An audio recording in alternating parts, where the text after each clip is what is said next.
Hello, instructional leaders. I hope you are having a wonderful October 11th, that you have found today, that you are at peace, that you are feeling grounded and expressing tons and tons of gratitude. I hope today is an amazing day. I first want to apologize because originally this session was supposed to be live, but just like all busy people, I double booked myself and I'm actually hosting another webinar tonight for the Texas Council of Teachers of English Language Arts.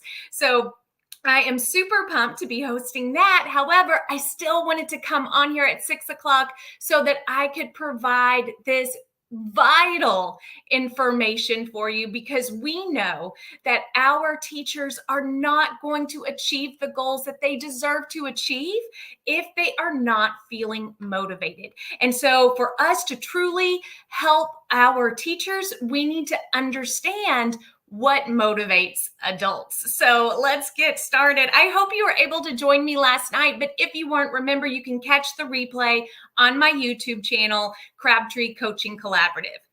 Now, I want you to think about professional learning experiences that you have had. And I want you to kind of consider just what were those other things that you had to add to the list. And oftentimes teachers feel this way about a lot of things, rightly so. Our education system and all of the great things that are involved with our education system, there are also a lot of flawed things.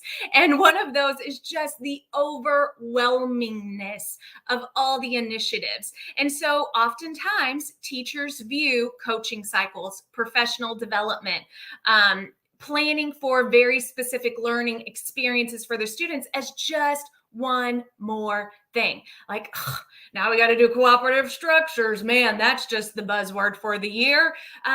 That's just one more thing I have to do. Or, oh my gosh, I have to sit in this PD, doesn't pertain to me. Why do I want to do it? And that mentality right there is already a huge barrier that will hinder implementation. It will hinder success. So let's talk about how to motivate adults so that that mindset is shifted. Now, is it to say that a lot of initiatives are not just another thing? Yes, they are. So what I'm going to encourage you to do is, as an instructional leader, whether you are a coach, department chair, principal, plan accordingly and don't provide what's not needed.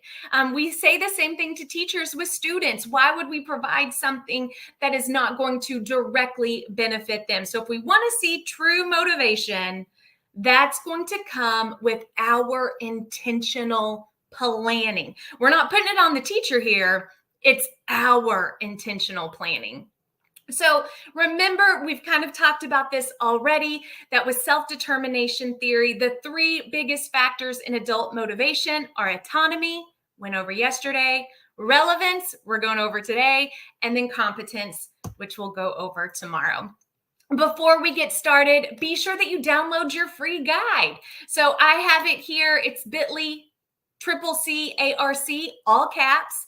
And remember, use this as we're going through these conversations and as you're going through conversations with those that you lead and your peers.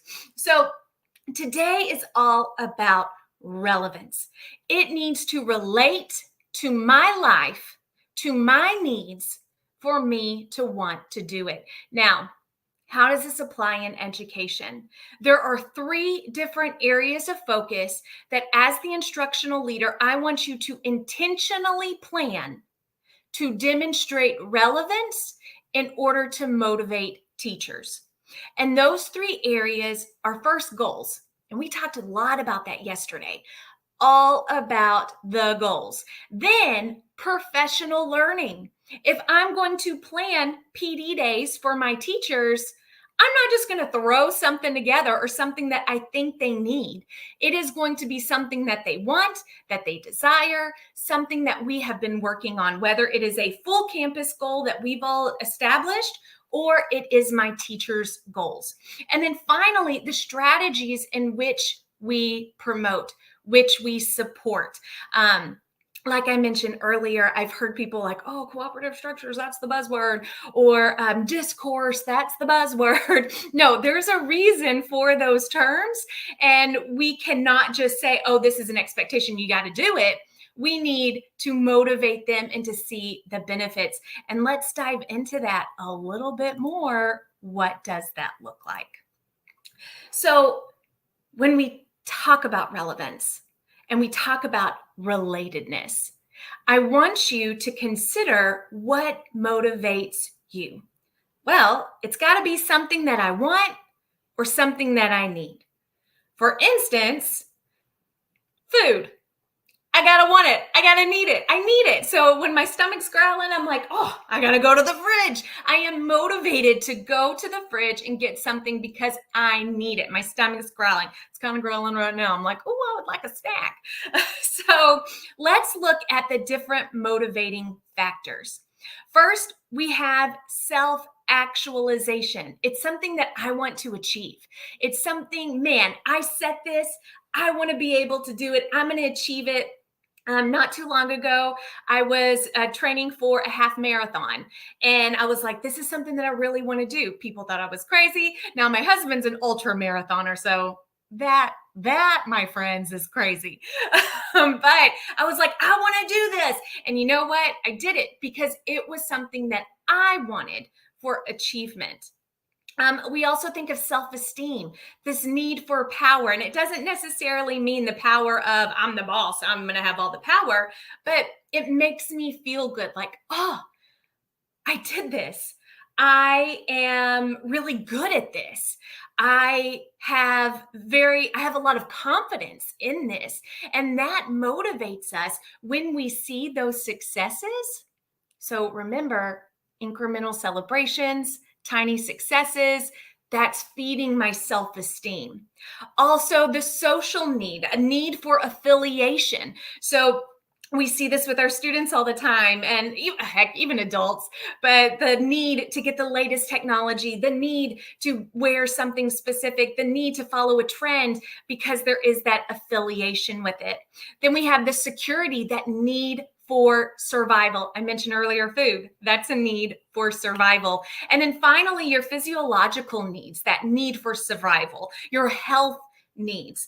And let's face it, all 5 of these fit into education. Now, unfortunately, in today's education world, those physiological and security needs are very much real. And the way that I talk to educators about motivation and about their goals is what's going to make your life easier, what's going to give you less stress, less headache, less heart palpitations, what will make your life healthier in the classroom. And when we are able to have those conversations, we're painting that picture.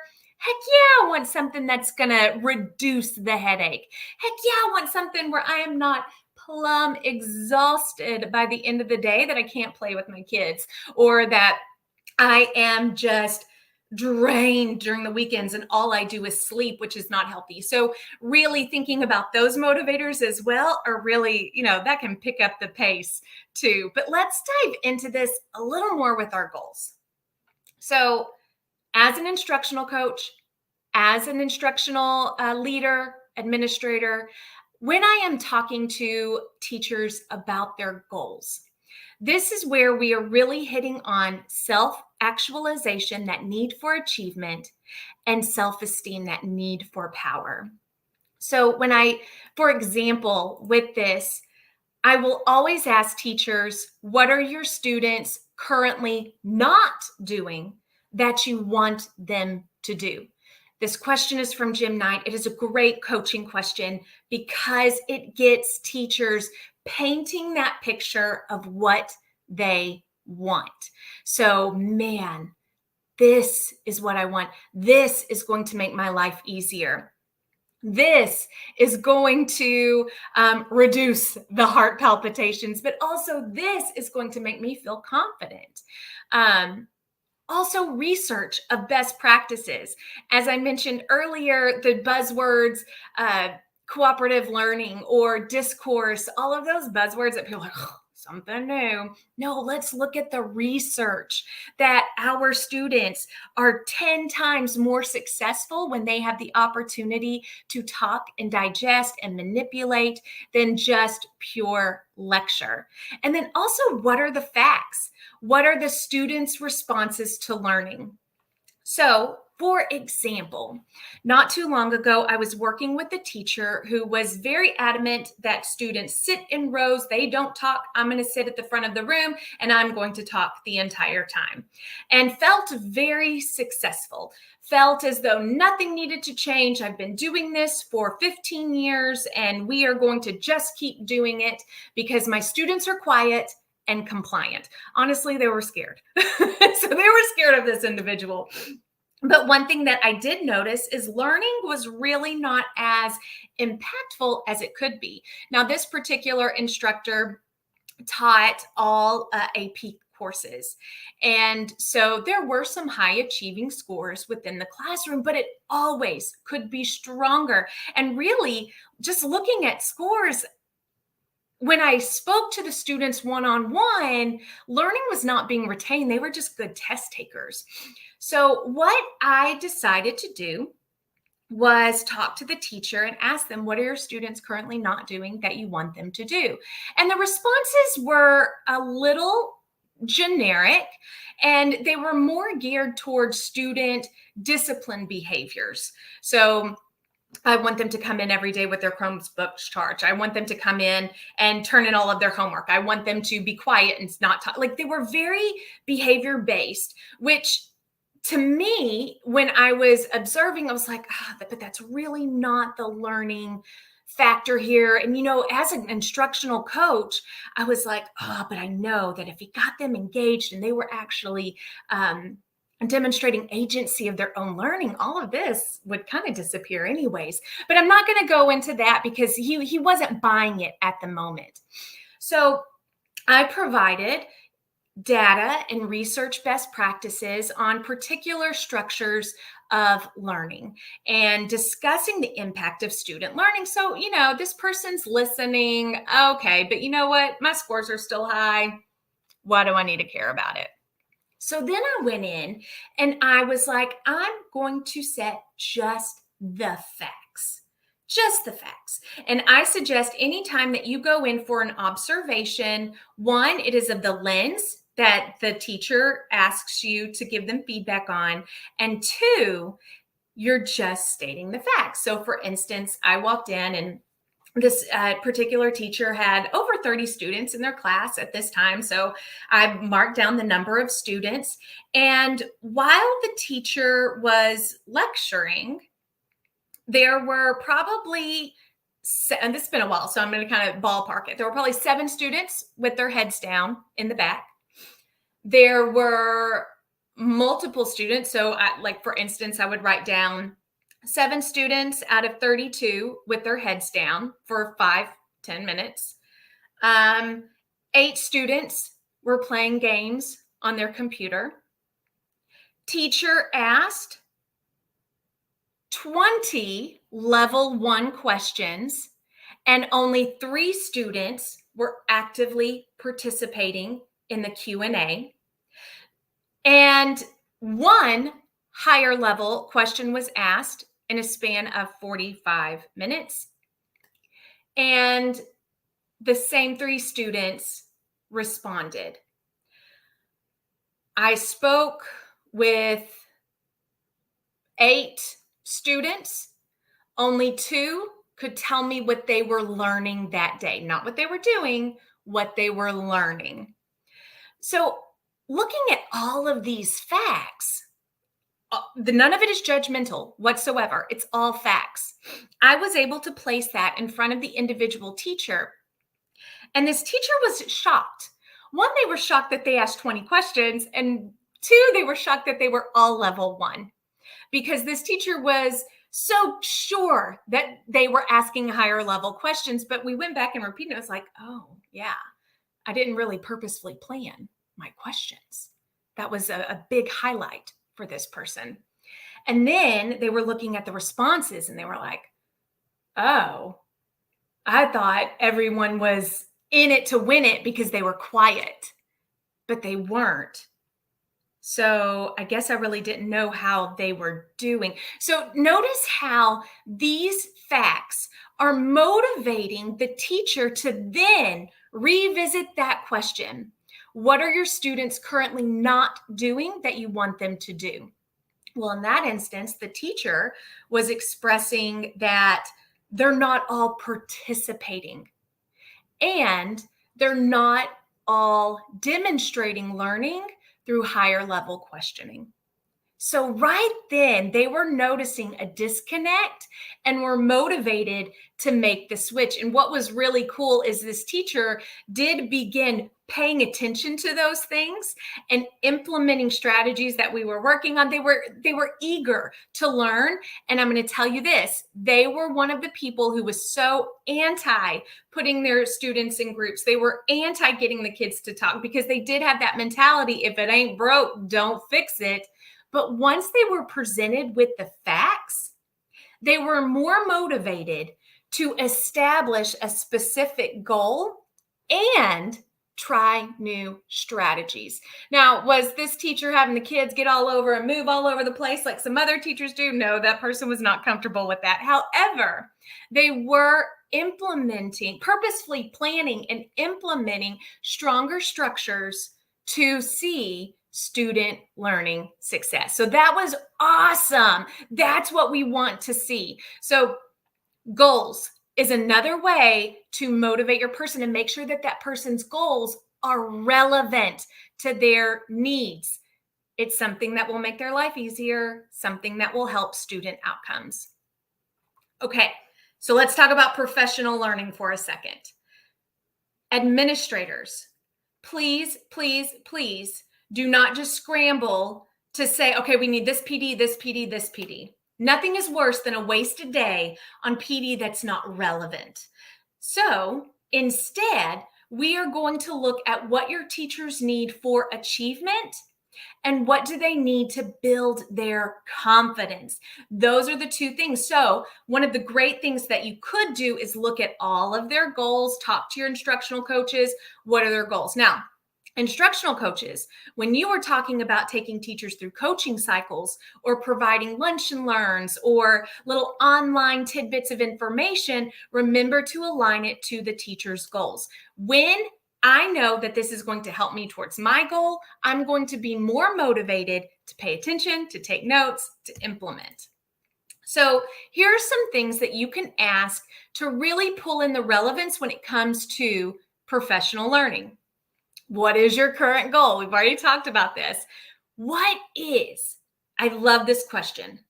What is the worst that can happen if you don't achieve this goal? And when your teachers start to paint the picture of the worst that can happen, guess what? They start to sweat and they're like, I guess my life is going to be a little harder. I'm going to have to do this extra planning. I'm going to have to plan for tier 2 and tier 3. I'm going to have to do remediation. I'm going to have to call all these parents.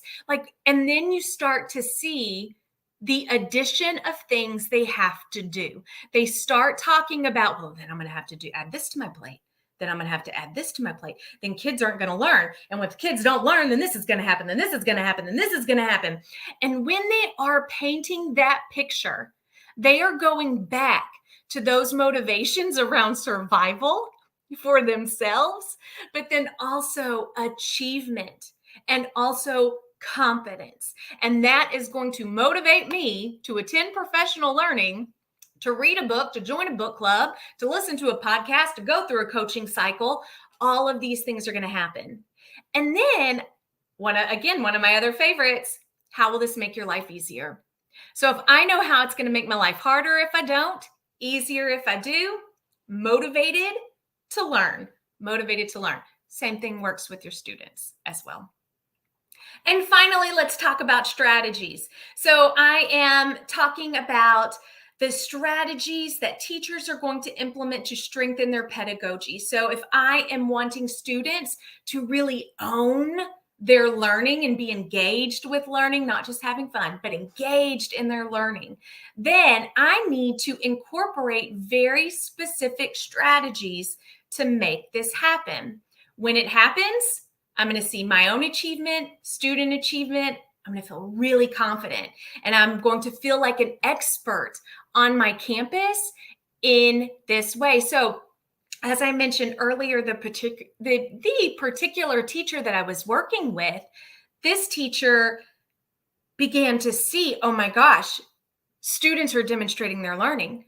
Students are more excited to come to class. Students are turning in their work because they're more engaged and they're learning more. They're feeling more confident. So guess what? I'm going to continue with this strategy. So here are some questions, instructional coaches, that you can ask your teachers to get them motivated to implement the strategies. Because before, when I would tell that teacher, hey, try some cooperative learning strategies. What if we did an all right rally robin? Or what if we tried a four corners? Or what if we did a QSSA? Like, I'm going to think of all the acronyms in all the world, or a mix and mingle, like all of those different strategies. That teacher would look at me like, whatever, I don't need to do that. Like, go away, Alyssa. I don't want that. But then when I was able to talk to that teacher about the strategies that fit their teaching style. So we know your goal now. I've given you the facts. We know what will make your life easier. We know what will make your life harder. So now you're motivated to try to get the kids to do this. What strategy fits your style? A mix and mingle was not going to fit this person's style, but an all right rally robin would, and a QSSA would. Like those strategies, this individual was more motivated to do those strategies and try those strategies because it fit their style, but it also had the same outcome. Now, the other question is, who is in your class and how will they respond best? So if I have a ton of athletes in my 8th period class, and it's a bunch of rowdy boys, a bunch of rowdy 8th grade, 9th grade boys who, just at the end of the day, their brains are zonked, I might want to get them up and moving because they're already bouncing out of their seats. So you really want to take a moment and think about who is sitting in your classroom and how will they respond best. That's the strategy I need to try. Because also remember, yes, start off with the teacher's preference, but remember it's more about the students. That's who we want to respond to it. So I can ease my teacher into it, but ultimately it needs to be what the students need. And then finally, what can I apply across multiple learning experiences? If I know that I'm working my rear end off to apply one strategy that I can only use for a particular lesson, I'm not going to be that motivated to accomplish it or to try it. I want something that will make my life easier by being applicable across multiple sessions. So that's what we want there. So I hope that this makes sense to you. I hope that this helps. But if you are struggling with getting adults motivated on your campuses and you have teachers that are saying, I don't need anything, I'm good. Remember, autonomy and relevance. Those two things are going to amplify that motivation. And tomorrow, we're going to dive into competence and having that confidence to be able to pull it off. So I hope that this helped. If you have any questions, still put them in the chat because I can address them, or just send me a DM, send me an email, and I will be sure to respond to your questions since I wasn't able to respond live. If you haven't already, download your free guide, and I will see you tomorrow live at 7. So I hope you have a wonderful October 11th, my friends, and I will talk to you later. Bye.